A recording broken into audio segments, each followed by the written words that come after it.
Good day and welcome back to another DBZ Dokkan video. In this video we're going to be taking a look at, well, the panel missions and how you can earn the winter plates or winter thank you plates, which are these little snowmen currencies.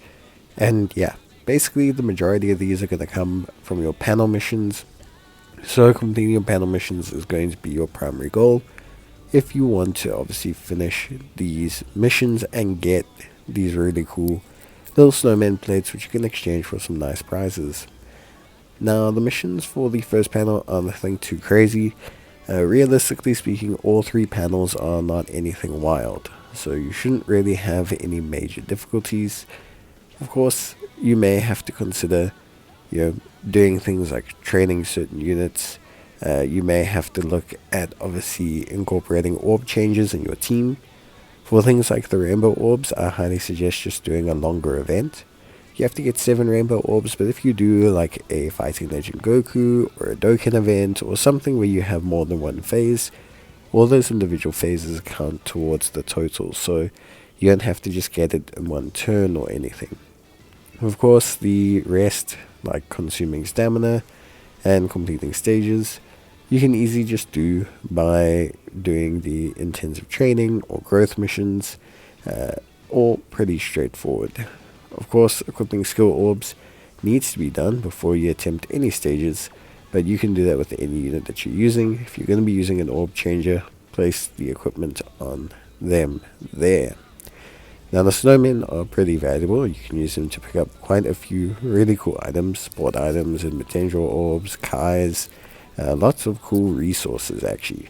Even link skill up orbs are available, which is something that's quite useful. There is a little bit of time gating though, as one of the missions requires you to do the Master Roshi training 3 times, and for those people who obviously know, the Master Roshi training can only be done at max twice a day, and for new players once a day. So there's a little bit of time gating on panel number 2, but yeah, it's pretty much beyond that, pretty straightforward.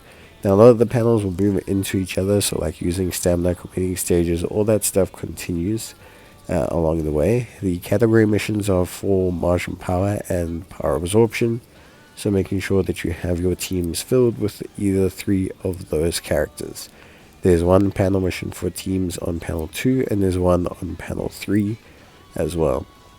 Now overall, the second panel is actually pretty simple. There's a couple little tips and tricks here that you can obviously look at doing to just make your life a bit easier. Like I mentioned, be aware of the Master Roshi's training, the Total School training, as obviously it is time gated. You're also going to want to be aware in terms of stamina usage and stages, but that should all come quite naturally. Dokkan event wise, you may want to look at completing the new one, obviously regardless of whether you have Boo or not. And then from there, everything is pretty straightforward.